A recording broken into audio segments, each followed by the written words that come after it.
Hey everybody, it's old Honest Mark coming at you from beautiful, sunny downtown Springfield, Oregon, bringing you the Graveyard Motors Special of the Week. Take a look at this little jewel. 1969 Dodge Charger. That's right, the one they're all talking about right there. Pay no attention to that. There's a little assembly on this car because it's a part. This car is loaded with options. Now, not just inside, but take a look at this. That's a rear defroster, folks. That's a very rare option on these cars. You're gonna have to put a couple things together, but you could make it into a Dirty Mary Crazy Larry. Maybe you could make it into a bullet car. Oh, it's the wrong year. Tell you whatever it is that you want. Maybe this isn't even the car for you. That's fine if it's not the car for you. Just remember this, what old Honest Mark always says. There is an ass for every seat. Hee-wee!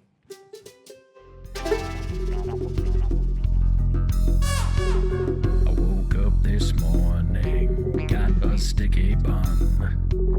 The lady at the counter said it's the last one. She said it's one in a million, you know it's double fried. Half off cause it's under the wrong side with extra filling inside. I woke up this morning with all my coffee gone. Barista never told me the freezer stored is wrong.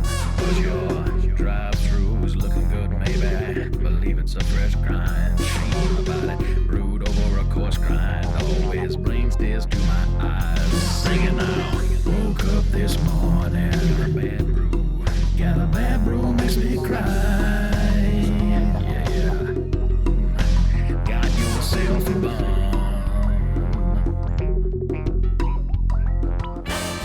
All right, everybody, we have a great episode coming up for you. This is what we call a mashup episode, where we are delivering a car at the end that's completely restored and bellissimo, right? Sure. And we share with you the story along the way. We just completed a 1970 Plymouth Roadrunner. This car's been with us for over, well, not over, but close, well, not quite 10 years. But it's a big job. Yeah, When the car came here, and just to give you a little backstory, this is the car that I took a 1969 Dodge Charger in on trade for. I allowed him a credit for that 69 Charger, and in exchange we did the restoration plus some cash. Yep. Okay. I didn't want to sell the Charger, that was my original intention, but unfortunately I have bills to pay. You wouldn't know anything about that, neither would the rest of you guys. But I have obligations, so I was in a situation where I had to sell the car. They'll bury me in the son of a... I'm calling my attorney right now, and I'm having it put into my will. I'm keeping the car for myself. Whoever buys it's gonna have to have a gun and a mask because it's not for sale. Not everything is for sale. Now that Charger, the person that I sold the Charger to commissioned us to do a Daytona out of it. Oh, yeah. Yeah, it's in the process. I think we showed it recently.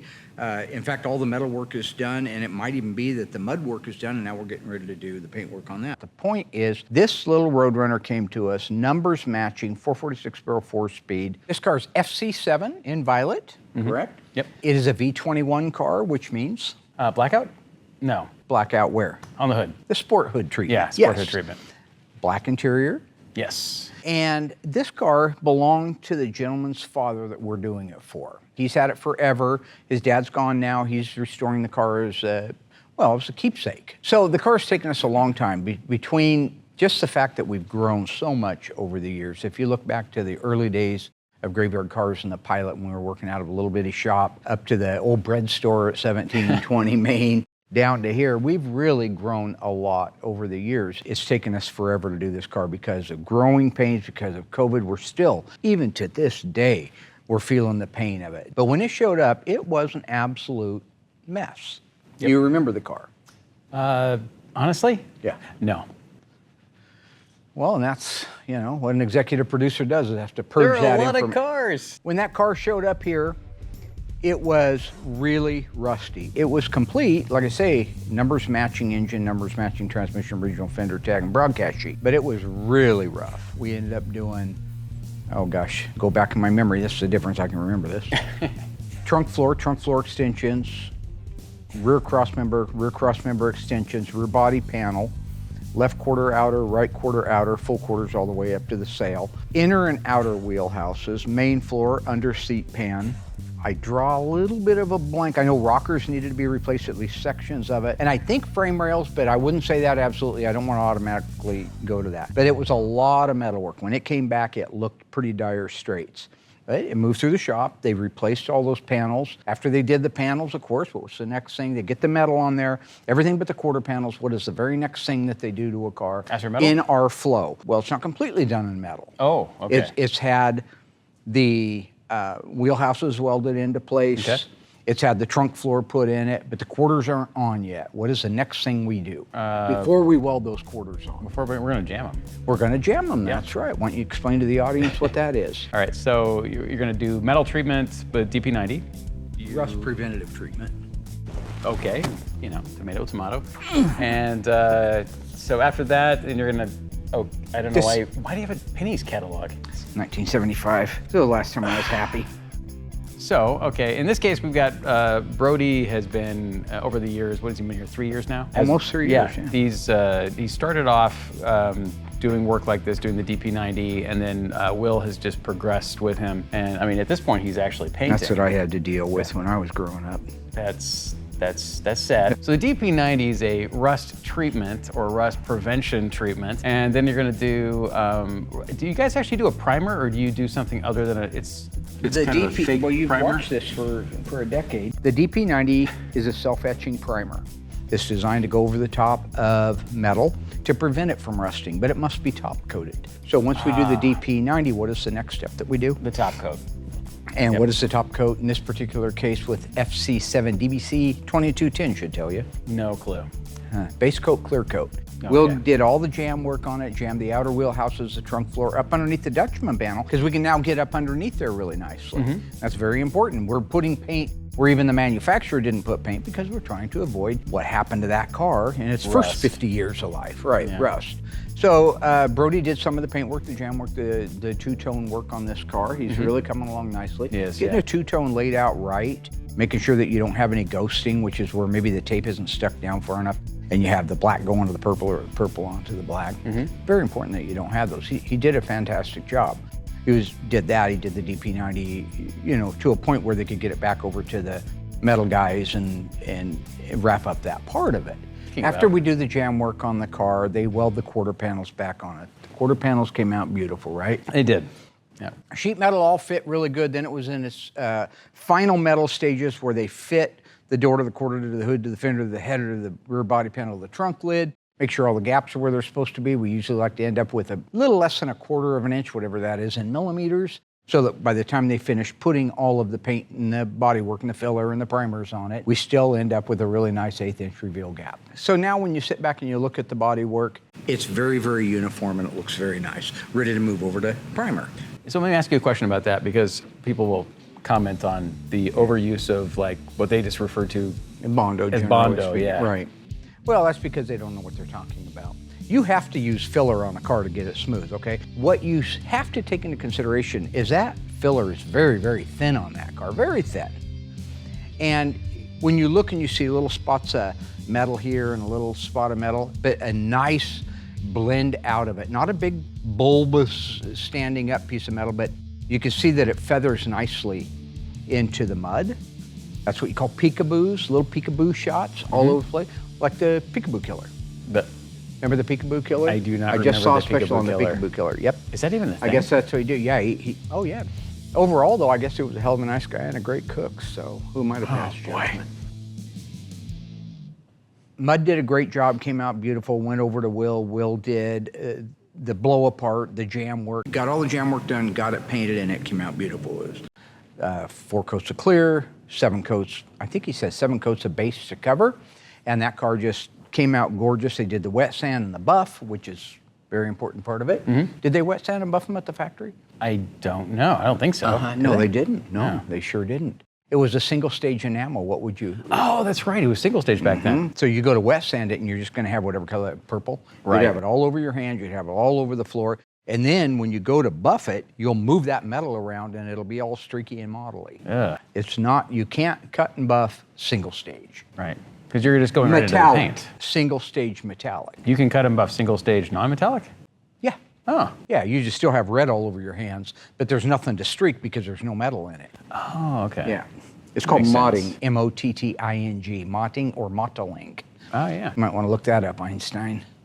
Now that car spent a long time in the paint shop before it was ready to be painted. Just something I ought to point out. Yeah. And that's because Will has a hard time staying focused, staying on task.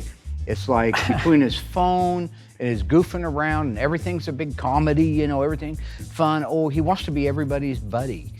He needs to knuckle down. Maybe if you stayed out of the paint booth a little bit while Will was working, that might aid in his not getting distracted. I do that for a Just a reason. thought. That's an education. I don't think that's educational Oh, it's at all. very educational, yeah. So if you don't put them on there, Will, if you don't put them on there, that is fraud and you can go to jail for that. All Let right, me tell you cut. something. You commissioned Nick upstairs to put Will's arms coming out of a prison cell and put that on there as though Because it I really- wanted people to have a visual. There are visuals for sure, but Well, the visual most I of them wanted we to have give to them- like censor when you put them out there. I believe that laughter is the best education, the best medicine. You The best commissioned- thing you can do is laugh about everything. You ever laugh at a funeral? No, Try it sometime. I don't think I will. Yeah, you should. Coming up on Graveyard Cars, Mark and Aaron recall the engine installation on this 1970 Plymouth Roadrunner. Mark clears up the rumors surrounding the disappearance of a greenhorn ghoul, You're also taking a pay cut. Yeah, that could have been why he left. as well as the fate of his longtime friend and colleague, Tony D'Agostino, He didn't find anybody to buy the business. when Graveyard Cars returns. After all the body and the paint work was done on it, moved it over to the assembly shop. We are getting ready to install the drivetrain, the much anticipated drivetrain in our 1970 Plymouth Roadrunner. This is our 446 barrel 4-speed in violet car. That was me and Dougie. How many of those were made? What? We've got the drivetrain completely built out for it. The first thing that's going to go in is the 354 Dana rear axle, which is part of the what sales code? A33. It's okay. Thank you. Cousin Dougie and Bubble Boy, back in the day, Bubble Boy, Yeah. who, by the way, no longer is with us. Rumor in around here is that he quit because the constant berating, is that a good word? to use? Berating is a great word, yeah. Berating, yeah. I guess I was berating him by calling him Bubble Boy and all these things. Vinnie but- Barbarino. Yeah, but I thought that's a that- compliment, actually. Yeah. And more importantly than that, we are trying to get Bubble Boy to evolve from Bubble Boy back to Vinnie Barbarino. Arena, yeah. And this could be the one. If he pulls this off nicely, no mistakes, no miscues, I will make you Vinnie Barbarino. That's a jump. Let's throw this bad boy in. It's been a long time coming. Pretty good there, Bubbles. Yeah, solid. One day the old man won't have to be out here doing this. Yeah. I wouldn't mind being Vinnie Barbarino back in the Sweat Hog days. You did drop him down. You demoted him from Bubble Boy Oh, yeah, to to the cop from Cabin Fever. Cabin- You, unfortunately, no longer can be Bubble Boy. That's a good thing. Yeah, it's a great thing. Yeah. Right, yeah. Now, you're also taking a pay cut, and Oh, this well. is your new name. Winston! From Cabin Fever. That was great. Yeah, that could have been why he left. Nah, he left because he wanted to go over to Pocahontas, Idaho with some of his buddies from school. I think we're gonna have to bleep that name. I don't think that's real. You been to Pocahontas, Idaho? I only heard about it. He moved over to somewhere, Pocatello, I don't know, Pokemon, Idaho. You leave this place, you are dead to me. That's That pretty true. list is long and distinguished. Yep. Even if you leave on good terms, Chicks, you're dead. Dead. Long turd, dead. How much time you got? Oh boy, not that much.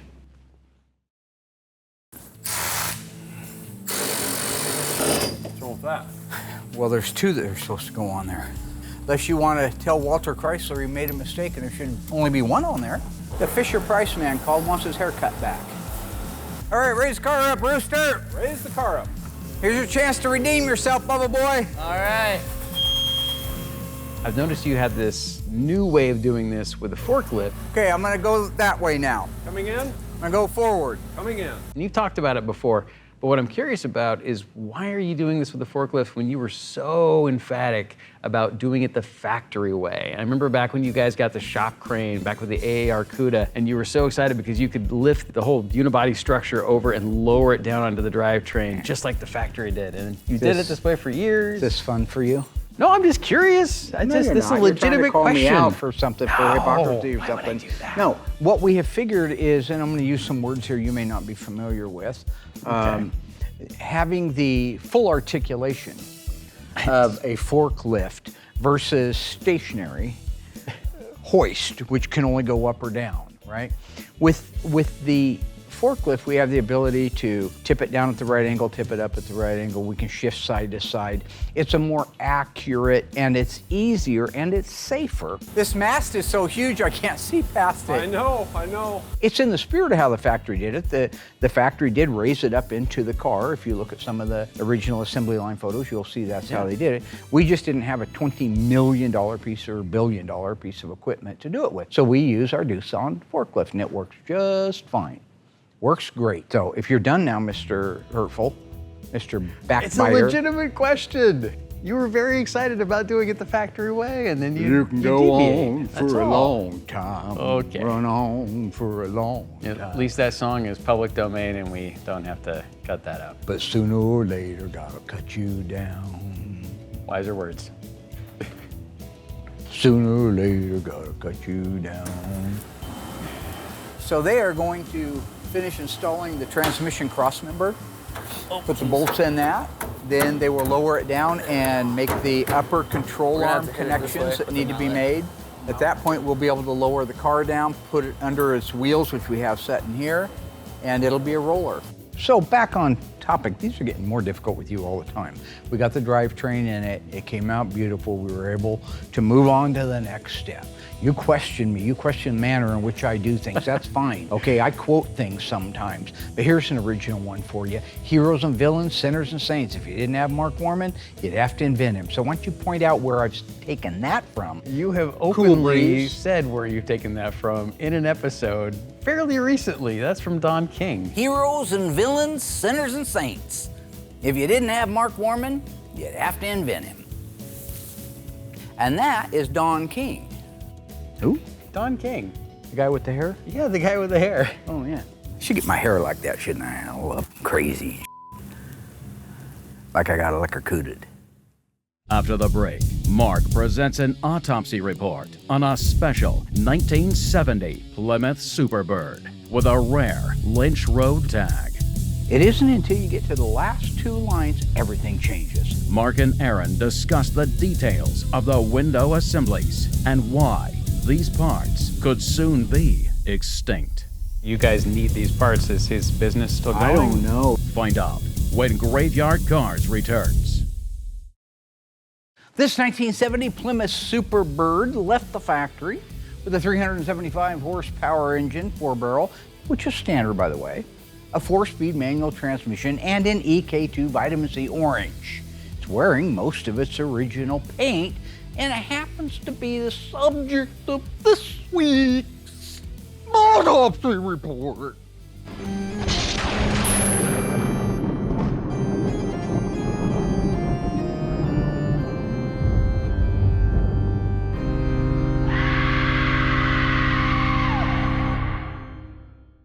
Now remember, my friends out there in TV land, a fender tag is read from the bottom to the top and from the left to the right. This is the very first Superbird we've ever done an autopsy report on. The primary reason for that is it also happens to be the first Lynch Road built car that we've ever done a autopsy report on. There are codes in there that are different than every other fender tag we've ever featured. A little bit difficult to understand, took me a while to get there, and these take longer, and that's why I'm doing this one. Now, in all seriousness, when it comes to this Superbird decoding the Lynch Road, I've never liked the Lynch Road. All the Superbirds are built at Lynch Road, but many other cars were too. I believe the Purple Roadrunner was a Lynch Road car. Oh, yeah. So it's weird because the fender tag doesn't have nearly as much information on it as all the other conventional ones, the Hamtramck, the LA, the St. Louis. But it offers information that none of those do. And that information is, at a glance, kind of cryptic. So in this case, this really is Mark learning along with you guys at home. And you should pay attention too. I will. Okay, good. 4 eyes. So the bottom part of this tag looks like every other fender tag we've ever done. It isn't until you get to the last 2 lines at the top that everything changes. So let's start with the simple stuff. E86, that is the 375 horsepower 440 Super Commando. D21, that is the 18 spline heavy duty 4-speed manual transmission, featuring of course the pistol grip shifter. RM23, those are the first 4 characters of the vehicle identification number. The R tells us that it's in the Belvedere family. The M, that it's a medium price class, which all Roadrunners are medium price class. This car started life as a regular Roadrunner. And 23 represents a 2-door hardtop. Now this is a little different than the other cars because they usually break out the 3 middle ones from the rest of the VIN. In this case we have U0A178641. The U is the 375 horsepower 440 Super Commando. The 0 represents the model year of the car, in this case 1970. And the A is the assembly plant. Again, we've never featured this before, Lynch Road. The rest of it is the unique sequence or VIN to this car, 178641. Moving up a line, EK2 Vitamin C Orange, beautiful color. By the way, wearing most of its original paint, not all of it, but a good portion of it. P6XA, premium price class, bucket seats, all vinyl in charcoal and black. Now in 1970 it wasn't just black, it was charcoal and black. TX9, now that's the upper door frame paint. B30, all Superbirds are gonna have a B30 for the scheduled production date, even though they weren't all built B30, which is November 30th, 1969. They were scheduled to be, but that's not when they were built. The last one on this row is J97466. That's the vehicle order number. Some people call it the J number. All Superbirds on this vehicle order number will have a J in front of it. If you don't have a J, you don't have a Superbird.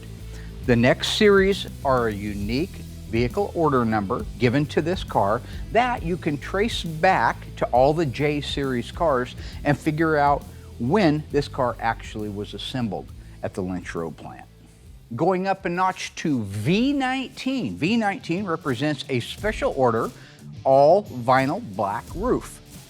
The Superbird, because of the back window on it, has a unique vinyl top on it. All Superbirds have it. It was mandatory. That's the way it was.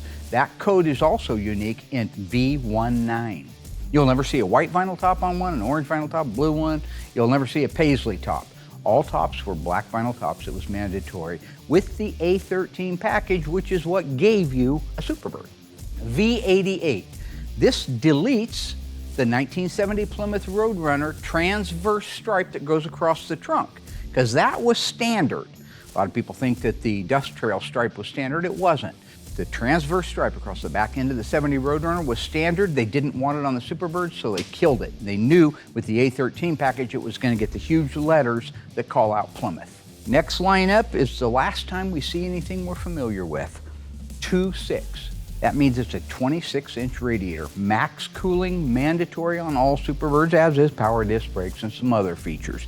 But that represents our 956 radiator. After that, these 3 series of 3-digit numbers represent the first one, the engine, the second one is the rear axle code, and the last one is the transmission code. Different, we've never seen that before on any of the other cars. So 114 represents the 440 Magnum or Super Commando engine that puts out 375 horsepower. That's also the last 3 digits of the assembly number. 083 is our 3.54 Power Lock Dana 60 rear axle. Again, you'll see that stamped on these when they're restored, or if you were to clean up an original one. Last 3 digits of the assembly number for that. 676 is the 18 spline heavy duty or Hemi 4-speed transmission, and you've seen us many times duplicate those numbers on the side of a transmission because it is also the last 3 digits of the assembly number. Last line, top row, 29149. This is what we call, and you'll never see it anywhere else, a gate number or a gate sequence. There's actually 2 things going on there. That 2.9 represents the gate by which this body was built. So here's how it works. At Lynch Road, they had these great big machines that came down from the sky, amazingly, and they were called side gates. And the side gate is what they used to build the basic body, starting with the front subsection, the rear subsection, the floor pan, underseat pan, and they built the car out on this unit as it went down the aisleway there, and they built this whole unit out on a side gate, or other people call it a gate. Each one of those had a number. I think there were 32 possibly of those in that plant. It was a very, very large plant. This car, the basic body, was welded together as a shell at gate 29. The 149 next to that means it was the 149th car to be built at gate 29.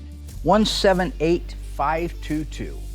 Internal sequence order number assigned to this car. Very close in numbers to the VIN, which is 178641. So as an empty body shell, it went into an area called body in white.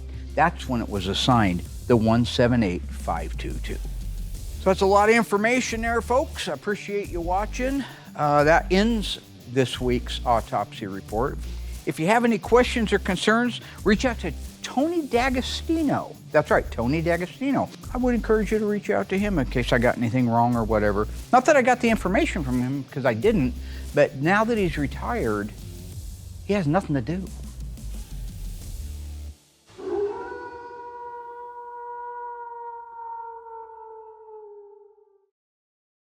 One of the things that happened on this car is because we were so far behind on getting it done, and we had a promise date that we had to keep. We didn't have time to film a lot of the put together, so all we actually have is the door glass going in. There is a process to putting door glass in one of these cars. You have to put it in as a unit. The door glass has to be married to the vertical run channel, which is at the vent, and the vent glass and the vent frame. Now, we always replace the vent frames. Tony Mopar Parts makes those. And so you have to put those together on it, new weather strips. Now you have a vent glass built out, but it has to be connected together with the door glass. In order for the door glass to go into it, one of the first things you want to do while it's off is put the rear vertical run channel on it. So when you see him tapping on that, he's got glass tape in place and he's tapping it down onto there. So you see him hammering it down. It's very careful. If you're off a little bit, you'll break that glass. Taps down into place. Once he has that, he can put it together with the vent frame. So now it's one big unit. He brings it in, sets it down in there, and you have all of the glass in place. But he still has to adjust the vent to the A-pillar, because those are the A-pillar isn't moving. The vent glass can move a little bit, so you have some adjustment there. You have to have the quarter windows put in. The quarter windows roll up into place. That door glass has to meet it perfectly. It has to be exactly the reveal you want while maintaining the reveal at the very front of the A-pillar. So there is a lot of work in that. It's not thrilling work, but Brian's got it down to a science now. We've had some folks here before that didn't do all that great of a job, but he kind of figured out what really needs to be done to it, and he's doing that. So. Well, the question that this kind of raises for me, though, is that now that Tony's retired, I mean, you guys need these parts. Is his business still going? I don't know. So Tony retired from the East Coast. He actually lives on the West Coast now. He's Southern California, eats a lot of vegetables. Tony's doing great. Tony's worked really hard. He's like me, 7 days a week, 365 days a year. He built a business and he's finally got a chance to retire. However, he didn't find anybody to buy the business, so I think he's kind of just selling off his remaining new inventory, which is a shame because I don't know what we're going to do for so many of the parts. I suppose other companies will pick up making them, maybe OER or Classic Industries. But he's still Tony, and he still, in all fairness, knows an awful lot and probably a little bit more than me. I would say that that's probably one of my favorite things. I mean, over the years, we've had Tony on the show a lot, and I hope that we're still going to have him on the show, especially now that he lives closer. Tony came in, I talked to him on the phone about 10 years ago, and told him what we were doing, and I asked him if he wanted to come out and be on the show, and he did. He came right out and kind of taught me some things on the dash speakers. I didn't realize the Cuda and the Challenger, the speaker grills were different, so some stuff like that. That was the sunroof Challenger. Yeah, 1970. Yep. Plum crazy car. For me, I got to where he's so neurotic and so crazy, and he just hounds you. I just got to playing with him. So like one thing I got in trouble for was we were a little bit behind on getting his car disassembled. Oh yeah, so you I had actually had to hide from him. well, I wouldn't call it hide. I think you ducked behind your door and you crawled in your hands. You literally, I tripped. you locked him out of the whole building. Yeah. They didn't have the car disassembled. You had told him it was further along than it was. He surprised you and showed up, and then your whole day was spent scrambling trying to distract him with things while Dougie disassembled the car. But then he caught you anyway, so it didn't. Yeah, it doesn't really matter. It's all in good fun. My favorite thing about Tony coming out, though, is that there is probably no one else on the planet who can actually call you out on things and correct you on Mopar. Yeah, sure. He has corrected me on several things, quite a few things over the years. And I give him total credit for that. He is way more knowledgeable than I am on parts, way more. Which is why we always make a good combination, because I know areas that he doesn't know and he knows areas that I don't know. Nobody knows everything about everything, all right, even if we play that way. But yeah, there's been, I'd say, 1 or 2 instances where he was able to call me out, 3, 4, something like that. Maybe a little higher. Yeah, what about the duck seatbelts in the Challenger? Whoop, right it is. Still to come, Mark takes this 1970 Roadrunner to the streets to push it to its limits. Yeah, that's neck snapping, so no apologies out there. But does Mark go too far when he takes this car on a self-aggrandizing detour? Had a good month. Why exactly are we watching you go to the bank? Find out when Graveyard Cars returns. All right, getting ready to head out. 70 Roadrunner. Nice. 446 barrel 4-speed. This is a 354 Dana, so it's a track pack car. It's got the sport wheel on it, pedal dress up kit, probably can't see it in the video. Love the shifter, greatest shifter ever. Look how long that crazy thing is. Just such great memories as a kid. I mean, it brings it back every time. Don Puzio 70 Charger, RT, 444 speed. See the reverse light? I mean, what can you say? That's just, there's nothing else has anything cool, like no other car. GMs and Fords are rubbish. Why do you just like take a moment out of the entire otherwise exciting segment to bash on Ford and Chevy?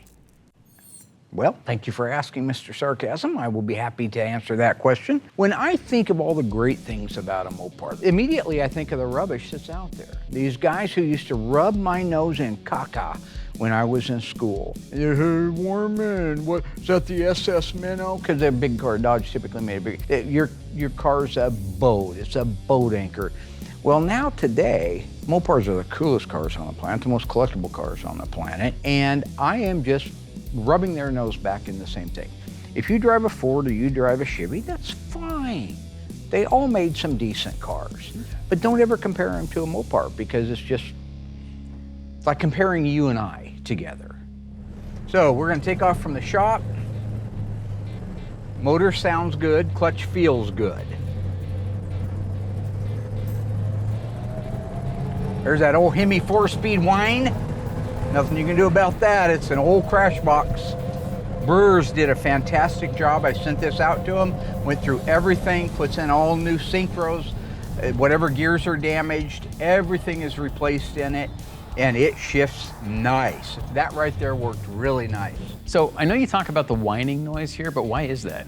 Everything is as peachy keen as it could possibly be in there, but it makes a noise. You might go take another 18 spline and it won't. I think it'll get quieter as it loosens up a little bit, but it's metal on metal, and that's what you get out of it. Where today's cars are a different technology, they don't make that noise. I always liked it. I always thought it was kind of macho. Dash lights are all working. We have great fuel, temperature, oil pressure. Alternator gauge is right where it's supposed to be. Let's shift down. Very important when you're shifting these things that it'll shift down as easy as it shifts up. Because if second gear synchro is bad, then it'll walk out a second on deceleration. That feels good. That's third. Fourth. Boom, bada bing. Feels fantastic. Even got our little starting instructions over here. I really like the GoPro shots that you got. They're excellent, but just a tiny criticism. Maybe considering that you're talking about these things and you're rattling off all this stuff, that you might No shots of it. Yeah, there's no actual shots of it. Yeah, have you seen the latest footage? I already got all those pickup shots. Good. Yeah, I got them before the car left. I knew we needed them, but I'm not gonna take a GoPro and turn it down there so you see my neener area and my legs and everything. This is more intentional. You see the shifter go through the gears, you see the pedals, but you don't have to see my two. Oh boy. Okay. That's gonna be bleep too. What? Yeah. You got the engine call out on the back of the hood that tells you it's not a game. 440. If it was a 426 Hemi, that would read Hemi. If it was a 383, it would read 383. Even if it was a 446 barrel, it would say 440, but it would have 6 barrel on the side of the bubble, the bulge on the hood. It ain't none of them Nancy 6-speed things, those silly little squirrel turds. This is an old American crash box. Yeah, that's neck snapping, okay? So no apologies out there. This is a real American car with real American horsepower. I got a question about the GoPros. So you keep looking over into the passenger seat, I'll like pick my work apart again, okay. Go ahead. yeah. Well, I mean, you keep looking over like there's somebody there, like you're talking to them, or I don't know, you're acknowledging them, but they're just, you know that there's not actually anybody there, right? You're talking about when I look over and I acknowledge the passenger seat, Yeah. but there's not a GoPro or a person there? Bingo. I'm well aware that there's not a GoPro there or a person there. It's method acting, okay? It's method acting. I am imagining that I'm having a conversation with the audience. You people, I do this for you, I don't do it for me. That's not method acting.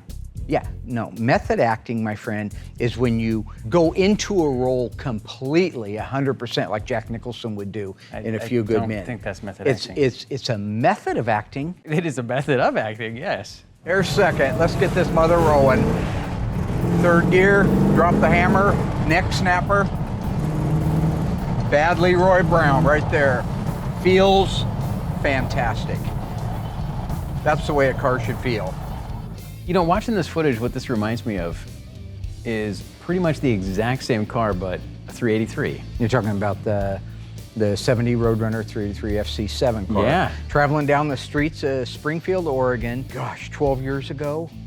Yeah, I think But it was the same car. it was. Yeah. Exactly the same. And that was the first car that was completed and restored on Graveyard Cars. Season 1, Episode 4. The title was Running Down a Dream. Running down the dream. And I'm embarrassed to say, it took me years before I realized the pun. You didn't know it was a Roadrunner. It clicked one day. Now the owner of this car put in a little bit bigger torsion bars, which I hate all that, right? I'm not a fan of it, but he put in the polygraphite lower control arm bushings and the Mopar Performance torsion bars, which are just a little bit bigger diameter than the 780 and the 781.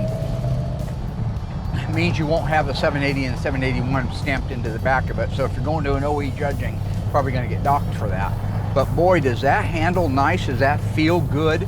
It holds it when you go into a corner. Really nice driving car.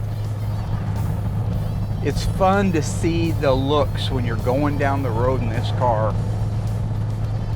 You've got people that are amazed at the air grabber. How could something pop up in the middle of a hood with shark's tooths on the side of it? The tight hood pin tie downs, the V21 Sport Treatment Black, turn signal indicators in the back of the hood. You've got the beautiful transverse white reflective stripe on the back with the Roadrunner bird in it. The dust trail down the side, 15.7 rally wheels, Hemi suspension front and rear, replica polyglass F60 15s on the 15.7 rallies. This is America 1970. This is, if you wanted a muscle car in 1970, this is what you walked in and got.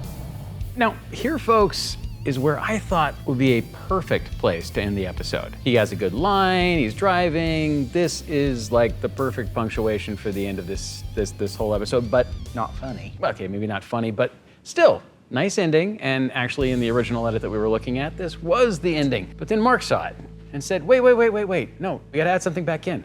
I went to the bank. It came out nice. An old-fashioned American knuckle buster, a 390 horsepower, 1350 CFM, Holley 3.2 barrel setup, with a crash box Hemi 4-speed and a Dana. You're not gonna break them. You could wear them out eventually, but you're not gonna break them. Hear that? Hear that? Hear that? That scare you? Gonna drive over here to my bank, put some of my hard-earned Bunsen burners, sweet little earners in. Know what I'm saying? Just curious, why exactly are we watching you go to the bank? It shows the functionality of a car. Yeah, everybody knows who I am here, so. How you doing? They kind of line up around the windows. You can't see it. Okay, we always see them going down the road, rolling through the gear, but you know what? Back in the day, these cars were brand new, and people drove them to the bank. I know you find that hard to believe.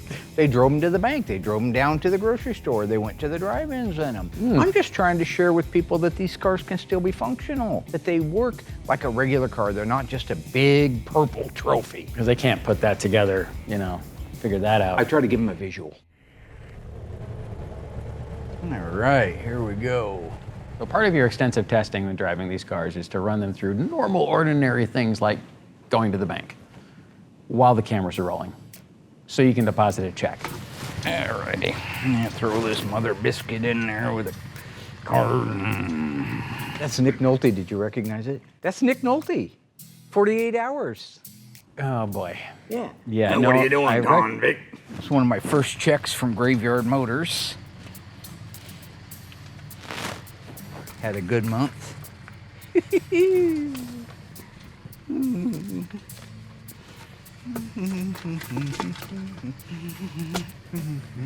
Oh, maybe I need a license. Sometimes I like. Oh, I'm doing super. How are you? Good to hear that. Good to hear that. Nice car, man. Thank you, buddy. Stefan saying what a nice car it is. I wouldn't say I recognized Nick Nolte. I recognized your impression of Nick Nolte. Well, it's spot on to Nick Nolte from 48 Hours. Okay, so I don't know how you wouldn't recognize it, but you don't recognize funny things because you don't have that gene. I've met your folks, God rest their souls. They're still alive. I tried to deposit that in my online, and as soon as I did, it said, nice try, you're over your deposit limit. So that's why it says that on there. Got this. Okay, I'll be right back. Thank you, sir. Earlier, I was trying to put in money in the bank, you know, with the mobile deposit, but the check was too big. Yeah, the check was too big to put in through the deposit. I had to do it As the Right. the Yeah. narcissistic Couldn't do side it. just kind of. Nothing narcissistic, Well. just sharing the reality of it, man. Sure, no. Yeah, yeah. That happens to everybody. Okie dokie. Take this old mother biscuit out there. Well, they used to give me a piece of candy. Probably have to wait till that check clears to get my candy. Heroes and villains, sinners and saints. If you didn't have old Mark Warman, well, I'm afraid you'd be in a situation where you had to invent him. I don't know if we Ooh, look have at what to. she's wearing in that. Those, you remember those? Oh gosh. They don't wear stuff like that no more. So, yeah. So they call them briefs.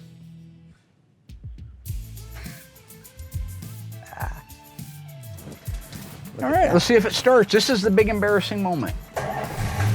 And it started. Well, folks, that's all for me. Car runs and drives like it should, like a new car, maybe a little bit better, a little bit peppier. Sounds good, feels good, gets looks. It's just it's a flashback to 1970. Showroom floor days.